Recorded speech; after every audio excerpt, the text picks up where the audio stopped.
ঢাকাই সিনেমার একসময় দর্শকনন্দিত অভিনেত্রী সাদিকা পারভীন পপি। দীর্ঘদিন ধরে সিনেমা জগতের বাইরে আছেন তিনি। এমনকি সামাজিক যোগাযোগ মাধ্যম থেকেও নিজেকে গুটিয়ে রেখেছেন জাতীয় চলচ্চিত্র পুরস্কার পাওয়া এই অভিনেত্রী। তবে সম্প্রতি পারিবারিক ইস্যুতে সামনে আসেন এই নায়িকা। এরপরেই জানা গেল পপি বিয়ে করেছেন এবং তার একটি সন্তান রয়েছে। তবে বিয়ে প্রসঙ্গে আনুষ্ঠানিকভাবে কোনো কথা বলেননি তিনি। তবে সম্প্রতি সংবাদ মাধ্যমের সঙ্গে বিয়ের সিদ্ধান্ত, স্বামী সন্তান ও সিনেমা নিয়ে কথা বলেছেন এই নায়িকা।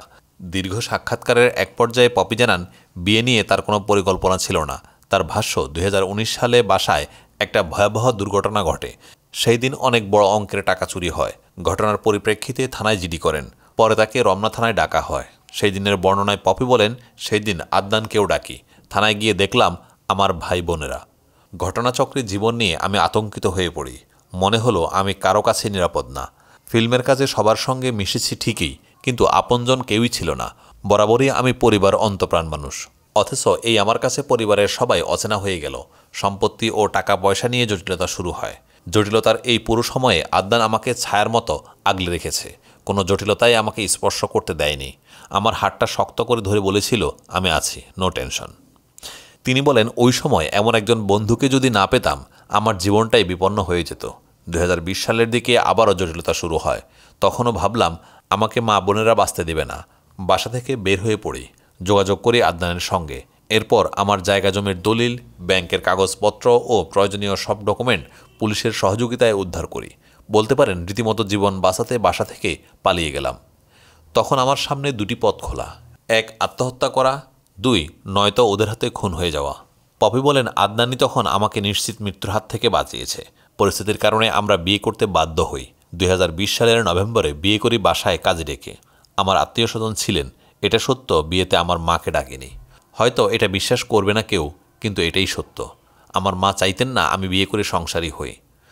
কথা প্রসঙ্গে পপি জানান, তিনি তার মতো সংসার শুরু করেন। স্বামীর সঙ্গে ধানমন্ডিতে থাকতেন। তার ভাষ্য, আমার সংসার বাঁচানোর জন্য আমি এই সিদ্ধান্ত নিয়েছি। এরপর আমার স্বামী যেভাবে চেয়েছে সেভাবেই জীবনটাকে গুছিয়ে নিয়েছি। আমি কিন্তু অনেকবার বলেছি বিয়ের পর আমি সিনেমা ছেড়ে দেব। আমার স্বামী না চাইলেও সিনেমায় কাজ করব না। আদনানের সাথে প্রথম পরিচয় কবে জানতে চাইলে পপি বলেন, আমাদের পরিচয় 7 বছরের। পরিচয়ের 3 বছর পর আমরা বিয়ে করি। তবে বিয়ে নিয়ে আমাদের কোনো পরিকল্পনাও ছিল না। আদনানের সঙ্গে আমার মা বাবা সহ পরিবারের সবার সঙ্গে চমৎকার সম্পর্ক ছিল। দুই পরিবারের যাওয়া আসা ছিল। আমরা সবাই মিলে ঘুরতেও গেছি। পারিবারিক বন্ধু। আমার অসাধারণ একজন শুভাকাঙ্ক্ষী। আমার যেই কোনো বিপদে সে ছায়ার মতো আমার পাশে ছিল।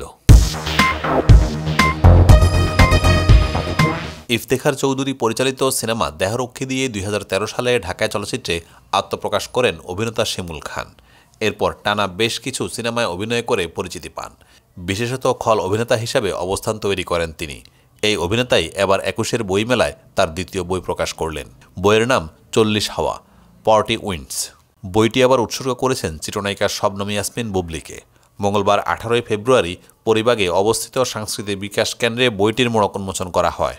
নায়িকা নিজ হাতেই এই বইয়ের মোড়ক উন্মোচন করেন। মোড়ক উন্মোচন অনুষ্ঠানে এসে বুবলি বলেন, শিমুল খান ভাইয়ের দ্বিতীয় বই, এইটা আমাকে উৎসর্গ করা হয়েছে। এটা আমার জন্য অবশ্যই সম্মানের। শিমুল খান বলেন, আদর্শ সহকর্মী এবং মানুষ হিসাবে বুবলি অতুলনীয়। তার প্রতিটি পদক্ষেপ এবং আচার ব্যবহারে চলচ্চিত্র শিল্পের প্রোডাকশন বয় থেকে শুরু করে পরিচালক, প্রযোজক সহ সবাই বরাবরই মুগ্ধ। তাই তার এই সুন্দর পথ চলাকে আরও অনুপ্রাণিত করার জন্যই আমার দ্বিতীয় বইটি শবনম বুবলিকে উৎসর্গ করে সারপ্রাইজ দিয়েছি। শিমুল খানের বইয়ের প্রচ্ছদ করেছেন ঢাকায় ছবির পোস্টার ডিজাইনার সাজিদুল ইসলাম সায়েম। 40 হাওয়া বা 40 উইন্ডস বইটি মেলার 426-427 নম্বর স্টলে সপ্তর্ষি প্রকাশনীতে পাওয়া যাবে। বর্তমান সময়ে দেশের জনপ্রিয় সঙ্গীতশিল্পী হৃদয় খান। তবে কাজের চেয়ে ব্যক্তিগত জীবন নিয়েই বেশ আলোচনায় থাকেন তিনি, বিশেষ করে বিয়ে ও বিচ্ছেদ। 2017 সালে তৃতীয়বারের মতো বিয়ের পিঁড়িতে বসেছিলেন হৃদয়। কিন্তু সেই সংসারেও বাজল বিচ্ছেদের সুর।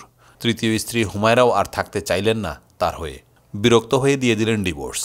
জানা গেছে, বিয়ের কয়েক বছর সংসার করলেও হৃদয় খানের আচরণ ও জীবনযাপনে অতিষ্ঠ হয়ে তাকে ডিভোর্স দিয়েছেন হুমায়রা।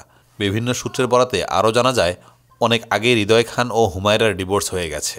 হৃদয়ের উপর নানা কারণে বিরক্ত হয়ে ডিভোর্স লেটার পাঠিয়ে দেন হুমায়রা। কিন্তু ডিভোর্সের বিষয়টি এতদিন গোপন রেখেছে হৃদয় ও তার পরিবার। এইদিকে বিচ্ছেদের খবর ছড়িয়ে পড়লেও তা নিয়ে মুখ খুলতে নারাজ হৃদয় খান। তিনি বলেন, বিষয়টি খুবই সেন্সিটিভ, তাই এটি নিয়ে আপাতত কোনো কথা বলতে চাই না। এর আগে 2015 সালের 1 আগস্ট নিজের চেয়ে বয়সে বড় দেশের জনপ্রিয় মডেল অভিনেত্রী সুজানা জাফরকে বিয়ে করে চারদিকে হইচই ফেলে দিয়েছিলেন হৃদয় খান। কিন্তু 1 বছর পূর্তির আগে 2016 সালের 6 এপ্রিল ডিভোর্স হয়ে যায় তাদের। বিচ্ছেদের 1 বছর পার হতে 2017 সালের 10 সেপ্টেম্বর পারিবারিক আয়োজনে হুমায়রাকে বিয়ে করেন হৃদয় খান। কয়েক মাস পর রাজধানীর একটি 5 তারকা হোটেলে তাদের বিবাহোত্তর সংবর্ধনার আয়োজন করা হয়েছিল।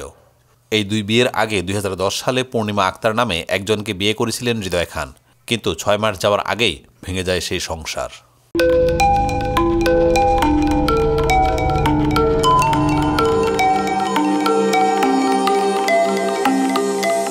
টেন টিভি, দেশ ও দশের কথা বলে।